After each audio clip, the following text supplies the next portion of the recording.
Bismillah walhamdulillah wa salatu wa salam ala rasulillah wa ala alihi wa sahbihi wa man wala.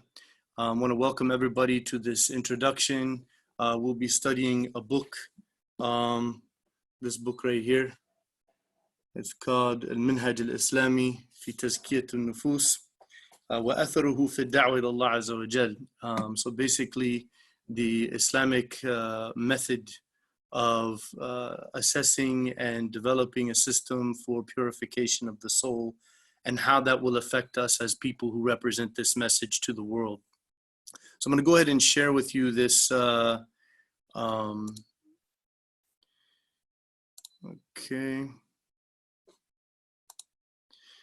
So now this is basically the introduction, what we'll be talking about today. So the who, what, when, where, why, how, all of those good question that we have for everything. So the question is now, why focus on this subject? What is the importance of this subject that we have? Why should we be studying it? If at any time anybody has any questions, feel free to unmute and ask a question. So souls are living in a worldly body surrounded by a material world. So that's a problem. That's a struggle. We're all living here in a body, and our body is seemingly moved a lot by our brain. So, but we are souls somehow interconnected with the heart. And so now we're struggling with how to reconcile this. The second issue is, as intelligent, creative beings capable of doing good or evil, and conscious of the effects of our decisions.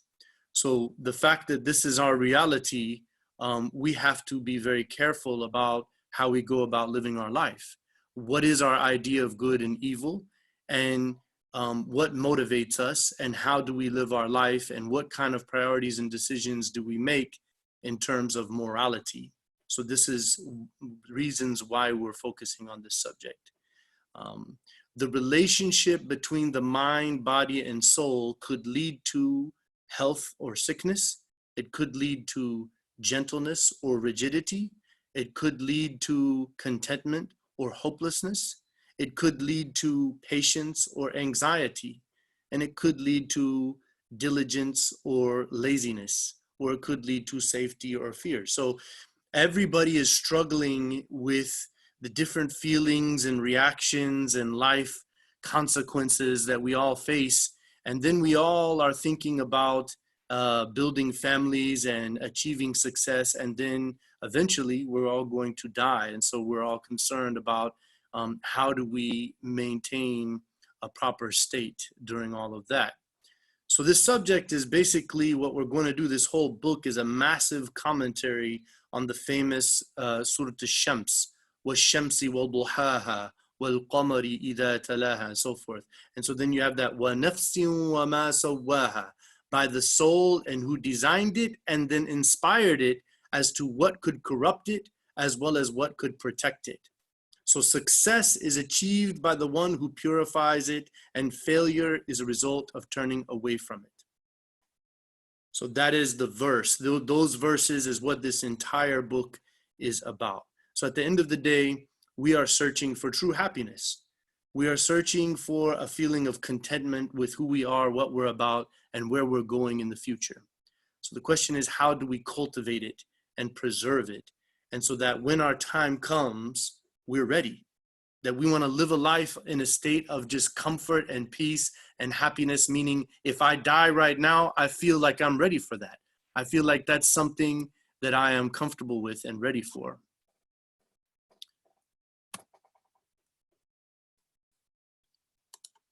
So let's see here. Move to the next one. Okay. Foundations of the Islamic calling. The Quran aims to achieve many goals in humanity. The Quran is a book, Ya ayyuhan nas, O mankind. The Quran is sent to everyone. So in this verse here in Surah Yunus, O mankind, an admonishment. See, the word admonishment, we don't use it in common English, and that's because these spiritual, moral concepts, you will only hear them in like a church service, or now you're hearing it in an Islamic lecture. But admonishment is a type of advice that is of a spiritual nature. That's really what it is. It's like your soul's value is hanging in the balance of what I'm about to tell you about, right?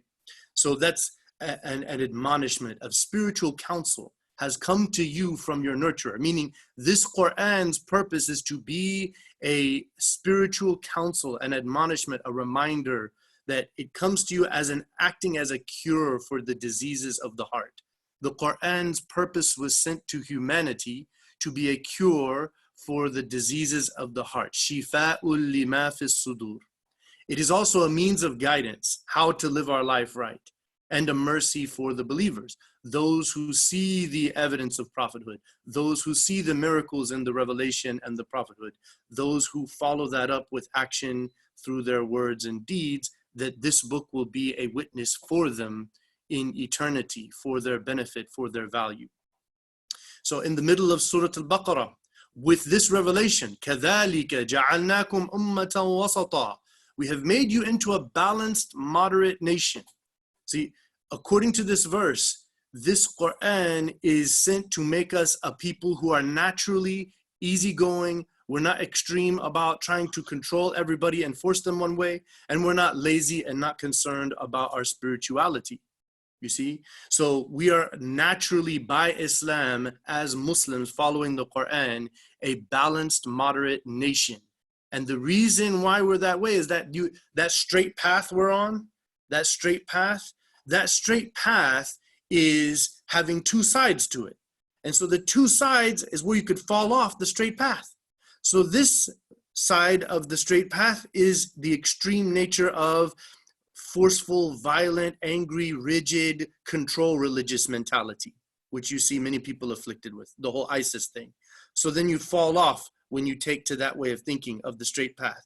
And then this one is that whole, inshallah, cultural Muslim, I hope I'll go to heaven because I'm a good person and I really don't know what Islam teaches, or I'm not really focused in my daily life and I do these sins and I don't really pray, but yeah, inshallah, I'll go to heaven. So then you fall off the straight path right here. So the balanced nation is right in the middle, that they're easygoing, they have wisdom, they have good character, they are prioritizing their life in a reasonable manner that is divinely guided through the Quran. So that's what this revelation has given us. And if we do that, which the Muslim world is struggling massively with this issue of this verse for why the Quran was revealed. And so then we could be witnesses to humanity. Meaning if we properly live Islam, everyone be like, wow, now I can see why this social Islamic framework is so beautiful. They can see it in real life. And so that requires us all to be on this path of purification, which keeps us right in the middle. See, some people took purification, they tried to control everybody and force everybody. That is not purification. That's a disease.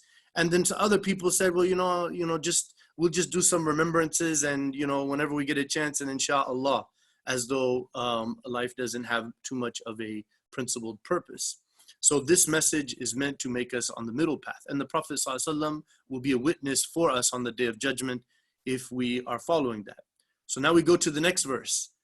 Isn't it time for the hearts of those who have embraced faith to be focused on the remembrance of God and what was revealed in truth? Do not be like those who received revelation before you. Over time, their hearts were hardened. Right? So the Quran is calling out to everyone who's reading the Quran. This verse was at one time talking to the companions in Mecca.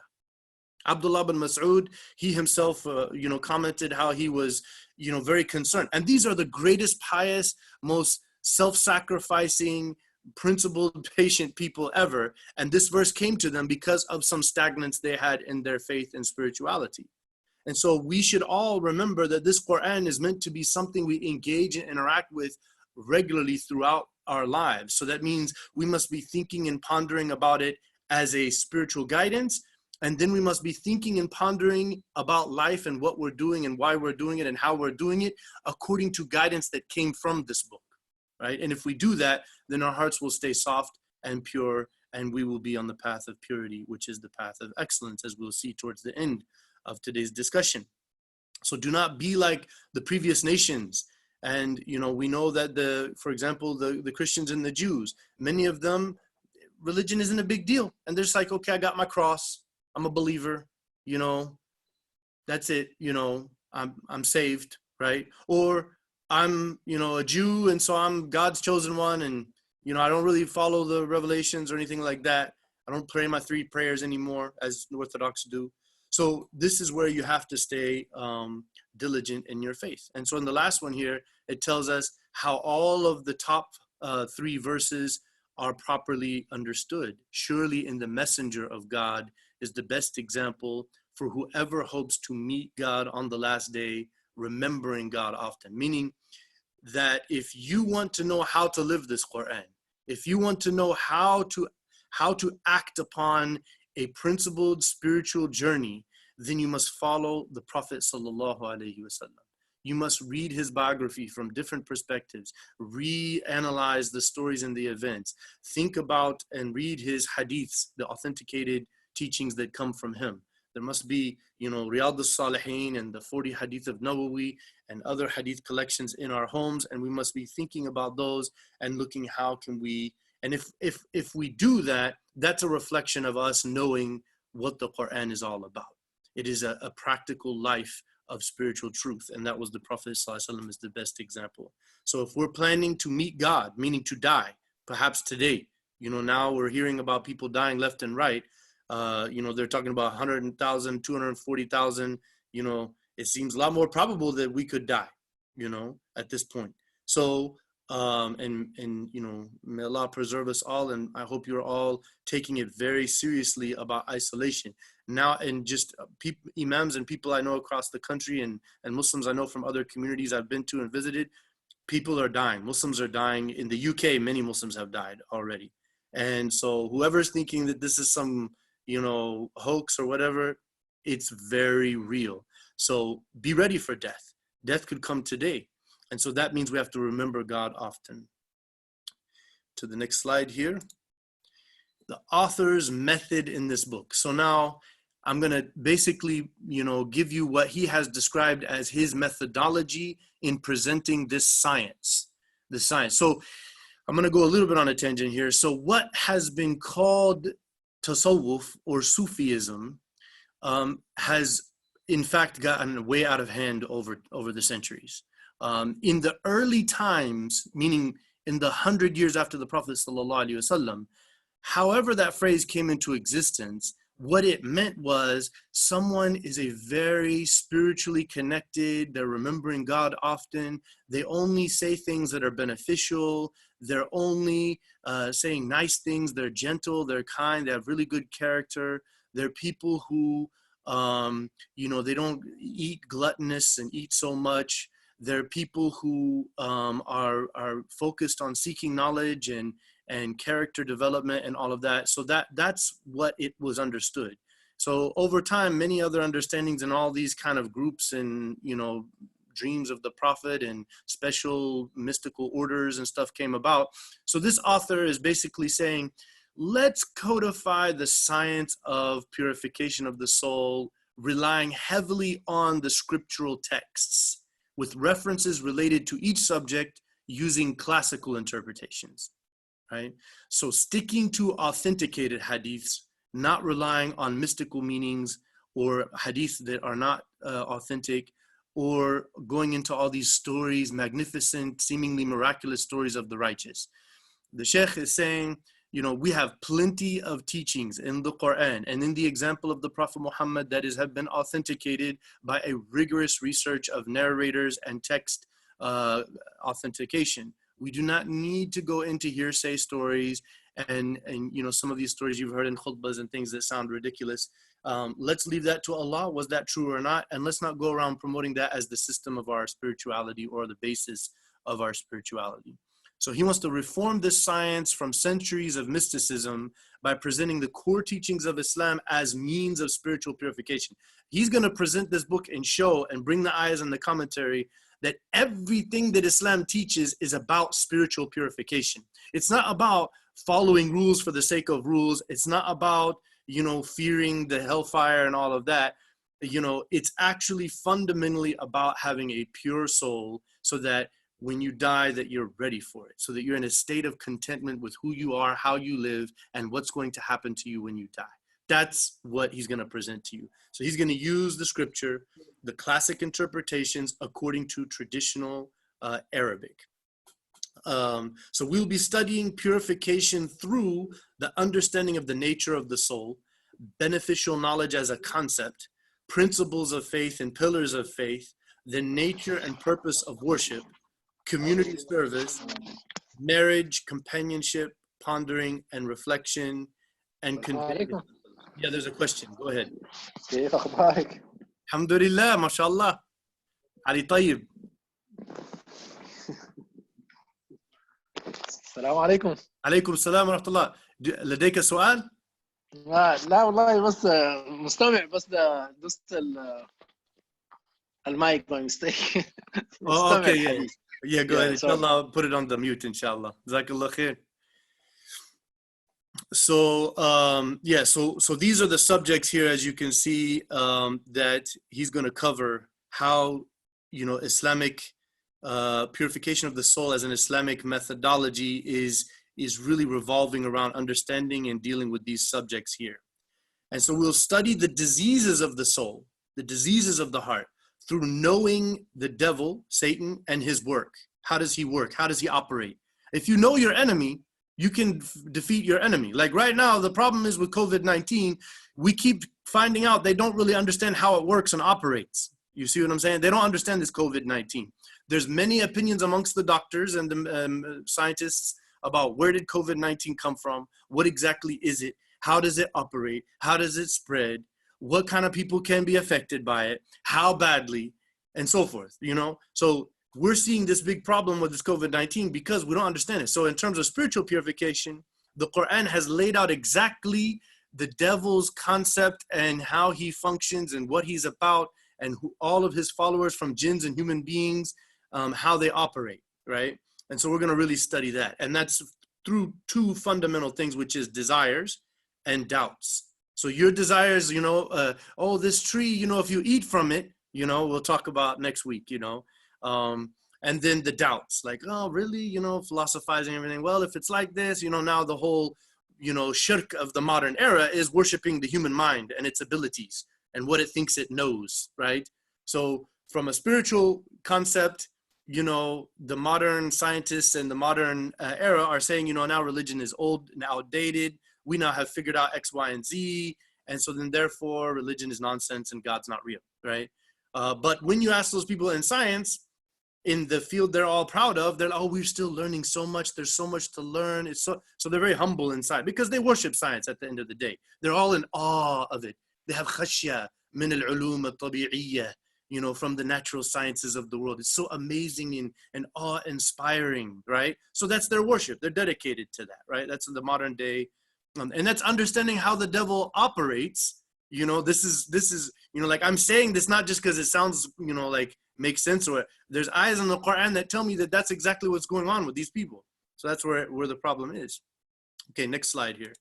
So continuing in the author's method, we kind of touched on it, but he's going to give a critique of the practices of those who are rejecting or attacking the self. There's some historic practices known as purification of the soul where people, basically disdain themselves and they go very to extremes and, I'm not going to eat at all. I'm going to completely isolate asceticism, zuhd. And they go way far into it, even beyond the Prophet ﷺ. And this happened in the time of the Prophet ﷺ amongst many companions. They started doing X, Y, and Z and acting in such a way. And then they came to the Prophet ﷺ, and we'll see where he said, no, this is imbalanced. This is not right. Islam is naturally a balanced way of living, right? So there's going to be a proper assessment of the concept of jihadun nafs, to struggle with oneself. And what that means is here, the struggle between the heart and the mind, right? The heart and the soul, which isn't from here. We're far away from home, right? It's called the akhirah, right? Seems far. Akhir means at the end, And so dunya, dunu. Dunu means close to you. Adna, something close to you, right? And so we're living in a world where our mind is seeing all of these physical material realities, right? but there's clearly this spiritual reality that we're struggling with inside, and there's morals and cause and effect and harm and benefit and all of these things. So there's this jihad, there's this struggle. So we're going to talk about from the Quran and the Sunnah, which has plenty of teachings on this, how we should look at that. So we're going to be addressing the true fruits of life rooted in spiritual purification. It's about happiness. You know, there's this Arabic phrase called sa'ada. Sa'ada, it doesn't necessarily mean, because when we think about happy, we usually think about happy in terms of circumstances. Usually people think about happiness like, okay, this is my situation, so now I'm happy. I got all this money, I got this stuff, I'm in good shape, so now I'm happy, right? But actually happiness is a state of being. Sa'ada, what we're looking for, what this science is all about developing, it's a state of being that even if some affliction or something happens internally or externally, you'll always naturally be brought back to, you'll always naturally be cured in that state of sa'ada, and that state of happiness, because you're in this state of recognizing I'm not at home. And I'm very happy to be here because I'm very content with the way my Lord and nurturing provider has given me this chance to live my life. And so I'm comfortable and happy with that because he has promised me what is to come is to come. And so whatever my situation is, I'm in a great state, right? And so that's an individual reality, and that should be infectious. Families should draw towards that. So, what happens in some families, someone starts to really work on spiritual purification. And then they make advices and they give hints, but then people, they don't realize the disease in their heart. They can't see it because they're not working on it. They're not focused there. So then they start arguing, no, who are you? What are you trying to say? Oh, don't you understand what I'm going through and this and that? And they don't realize that they have completely turned their back, dassaha, on their soul, which we'll talk about shortly, So we need to reach this state of, and what it is there's certain traits that are the foundations of this state of happiness. It's number one is dignity, meaning I'm God's servant. I'm dignified and proud to be God's servant, right? Nothing anybody can say or do, no position of wealth or power or prestige could be anywhere near the dignity and greatness of being God's servant, to be a willful participant in God's mercy and compassion, So that's the first. And so the next is sufficiency. I'm comfortable with what I have. I don't need more. It's not about stuff. I don't need stuff. I'm not trying to get things, right? Next is high-mindedness. High-mindedness or ulul himma. It's this thought of, how can we make things better? How can I improve? How can we do things in a better way? How can we achieve good moral, social cohesiveness? How can we alleviate? Not saying, oh, you can't do it, or it's impossible, or that can't happen, or that. No.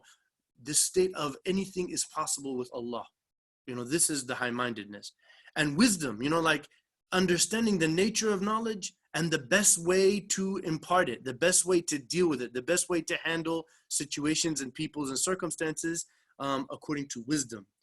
So these are the fundamental core traits of this happiness, this state of comfort and contentment. So here, the author will be refining a proper understanding of social connections, family, neighborhood, society. If we understand these in the right lens, then we will have a state of purity and goodness, and the development and growth of ourselves, as long as we understand our connections with other people, right, will massively improve. Complete preparedness to carry out our happiness to the hereafter.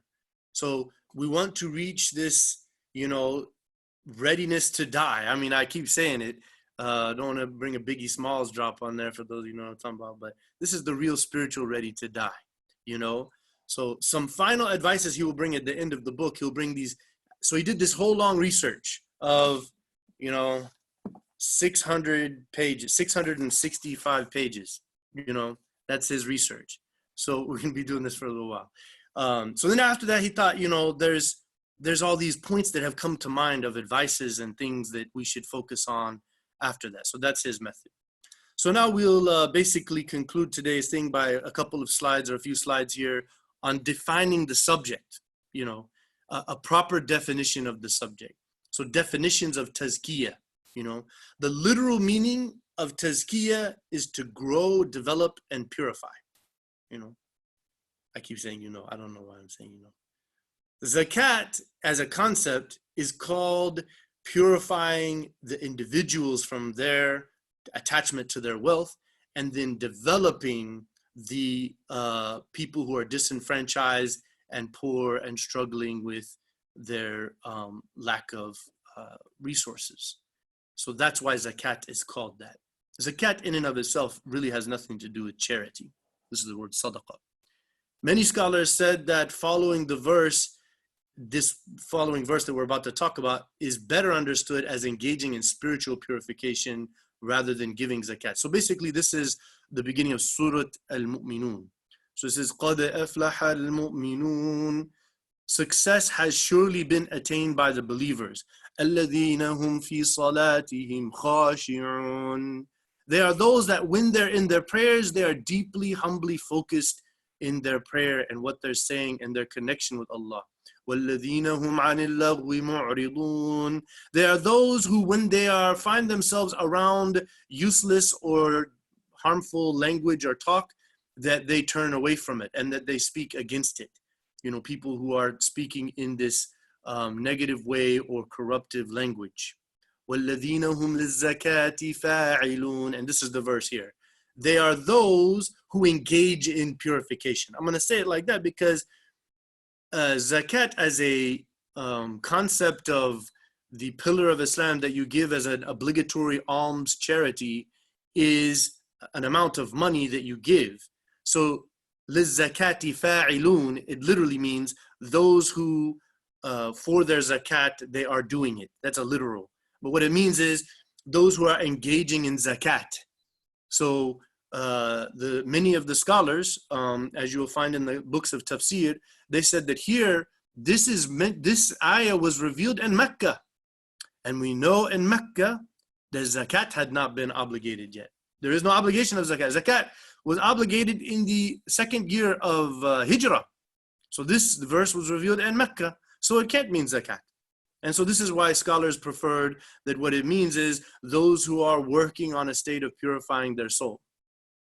So the opposite of zakat or tazkiyah, the opposite of tazkiyah is tadsis.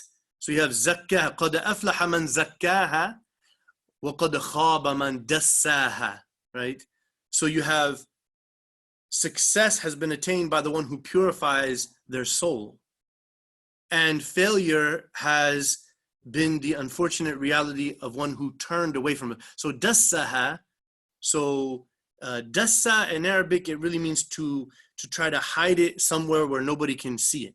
So the Quran, am yadussuhu fit turab, in the Quran, that when the father would see a baby girl born from his wife's womb, and that baby is now in his hands, so will he keep it and feel the humiliation, or will he try to put it in the dirt and hide it? You see, where nobody would have to deal with it or deal with the responsibility of raising this daughter, right? So tadsis, it means to hide or conceal, which indicates, that purification is the opposite. We call it mafhumul mukhalafa. The opposite is true.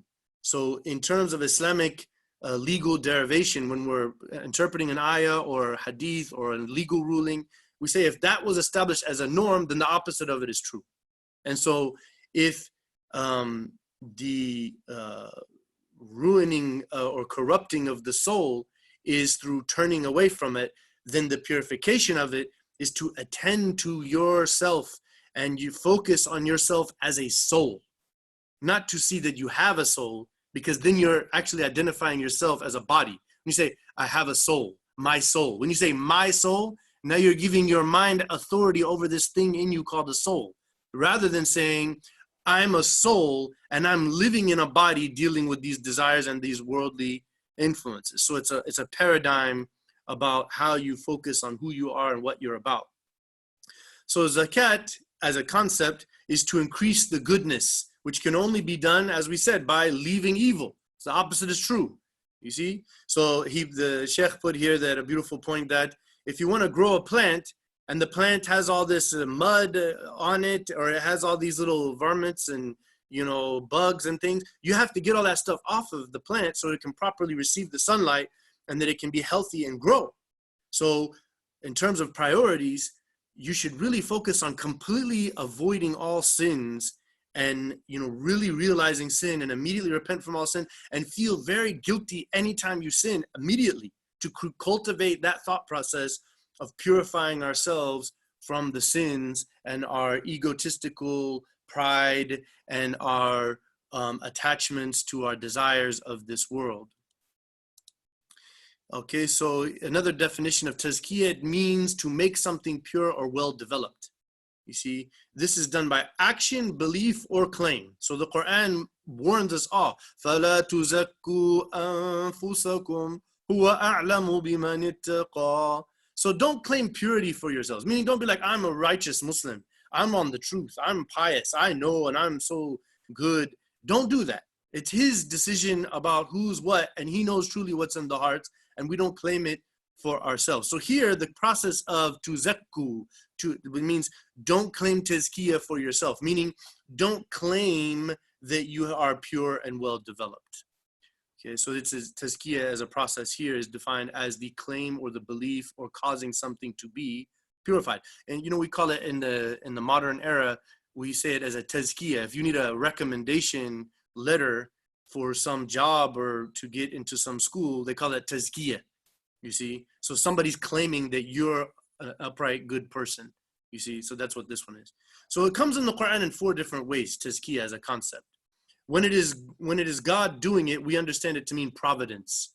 So providence means tawfiq. Tawfiq is an Arabic word that means to make it the way it is. So providence in English, it means that God makes things the way they are.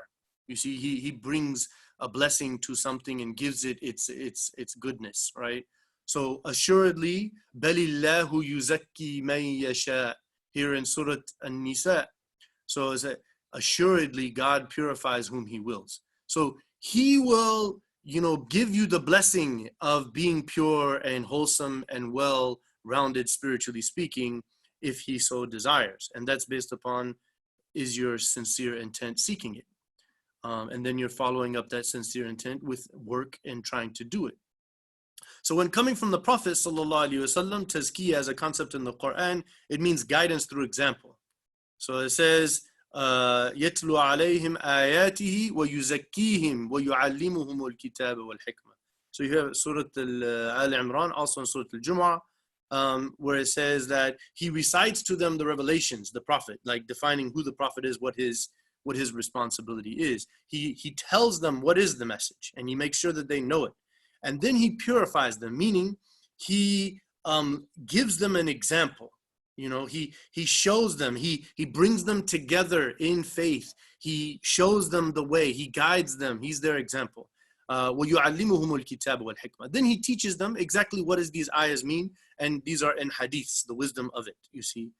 So here, to all people, which is the point of this book, right? In terms of tazkiyah as it relates to all people, as we Surah Ash-Shams, which is Surah 87, verse number 14, this is to purify the soul from the sinful desires of the ego and the worldly attachments, as well as to develop the soul's innate disposition of goodness through revelation and staying steadfast on the straight path, striving for excellence. So here we're now, this is a definition he's given for the whole book. Like, this is what we're doing here, this bottom one right here. I'll read it one more time because that's really what it is.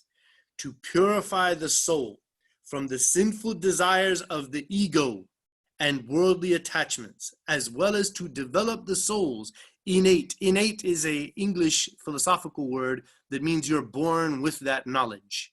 This we call it fitra in Arabic. So like I said, English is a lot more capable. Just people didn't know much English and they just started throwing Arabic words around while speaking English. So that's basically the fitra.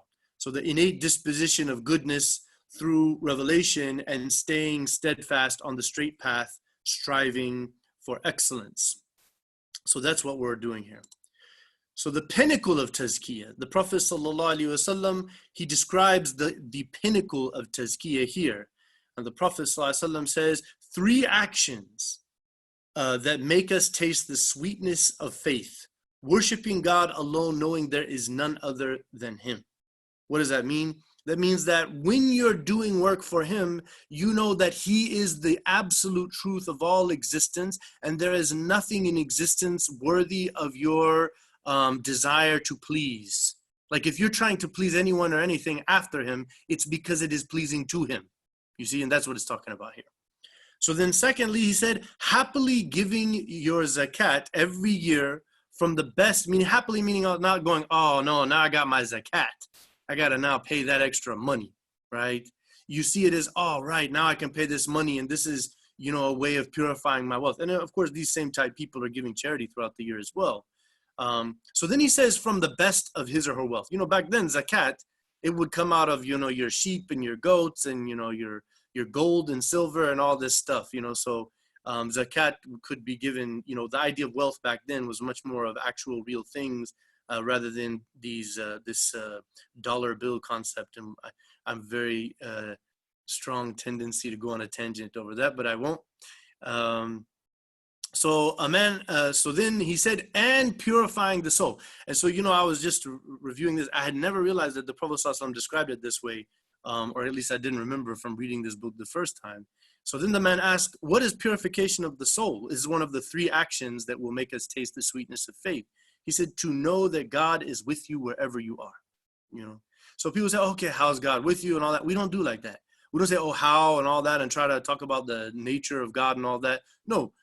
Know that God is with you wherever you go. That's a verse from Surah Al-Hadid, right? Right? It's in the Quran. How? That's up to him, He talks about his knowledge being everywhere and his mercy and compassion being everywhere. He talks about himself not being part of creation, So it's deep. It's deep. But that is a fact. God is with you wherever you're at. When you think like that, then you will be on the path of purification. And that's how the Prophet ﷺ in the well-known hadith described ihsan, spiritual excellence. That's how the Prophet ﷺ described that concept.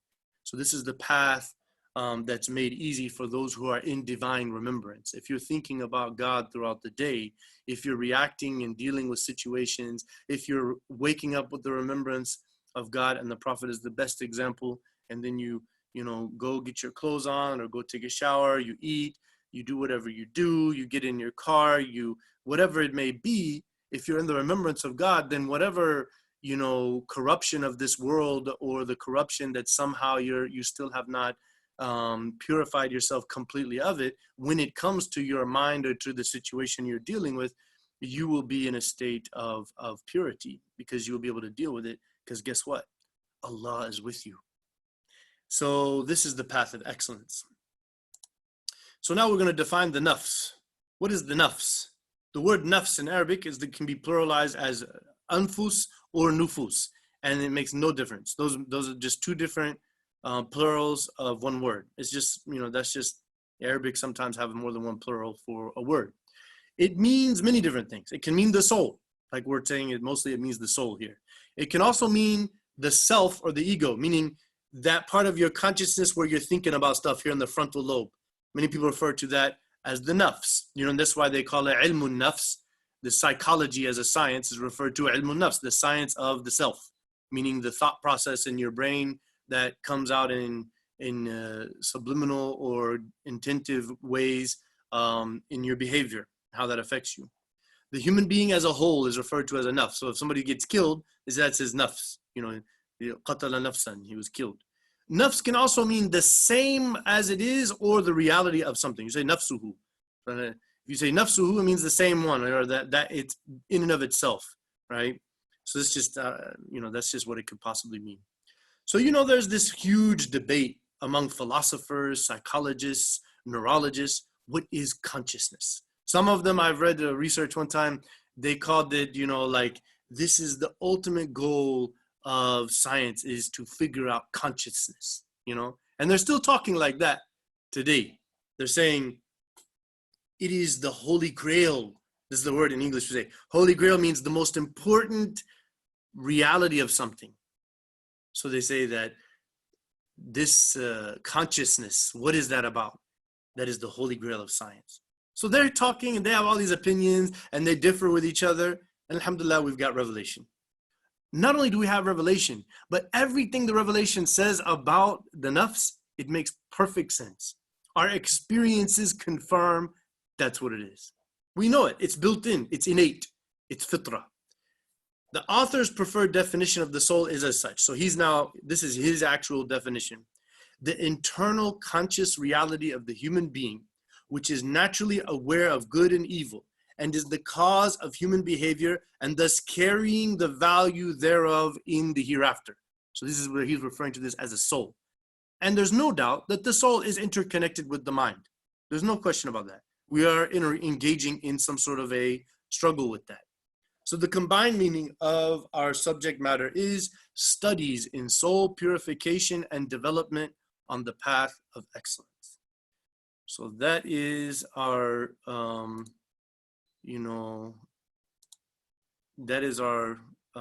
presentation today. Does anybody have any questions on that? There's the chat here. Salam, with regard to the concept of self-soul in Islam, is there any relationship to the concept in psychology, such as id, ego, and superego? Very good. So, the scholars would say, this is a very good question. And, we've got our Zamzam and Rudwan. It's all shout-outs and love. We're very blessed to have these two come to our community. They're both scientists of the mind and both dedicated to the spiritual purification of the soul. And so, actually, we're going to get into this in great detail in the actual studies, but I'll just summarize it for you.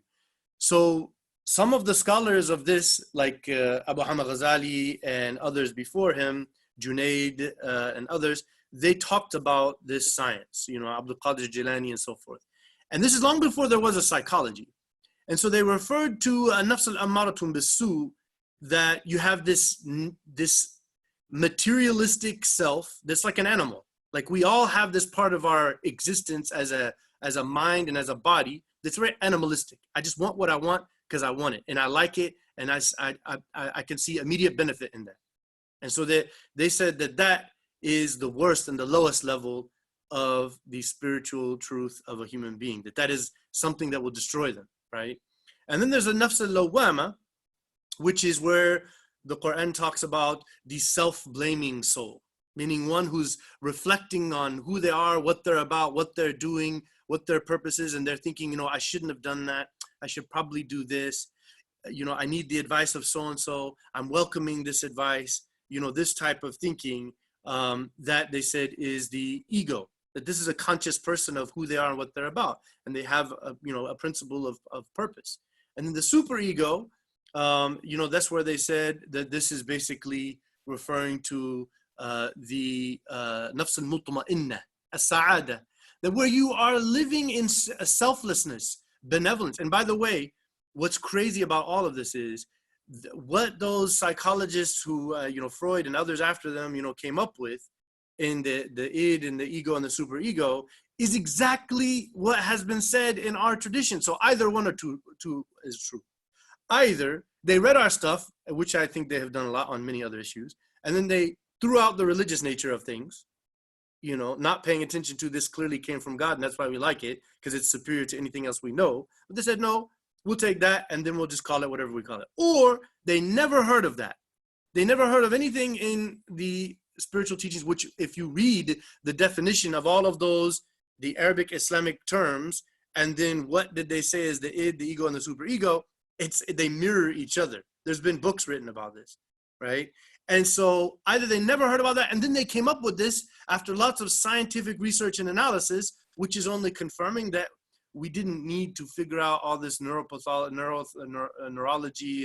and do so much work on studying human behavior. We can just follow whatever the revealed truth that was sent to the Prophet ﷺ and study that, and we'll have everything we need to know in terms of the human reality and its consciousness and dealing with decisions in life and building a social interaction that is healthy and well and upright.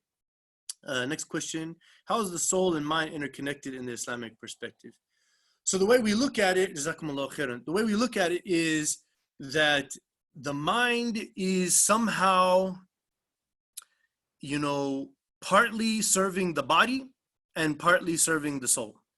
And so the struggle with the self, as it were, is if you're listening too much to your body's desires and your worldly attachments, then you become more like an animal and you will leave what is the path that you are on, which is you're a soul created in heaven, and then you're tested with this life, and then you must keep attached to the heavenly truth of your existence, and that is only done by moral reflection and seeking knowledge from religion. And so then if you are focused on spirituality, then you can put in check these animalistic urges through this spiritual knowledge, which can only be refined through revelation. Look what he said. Do you have a question, Samir?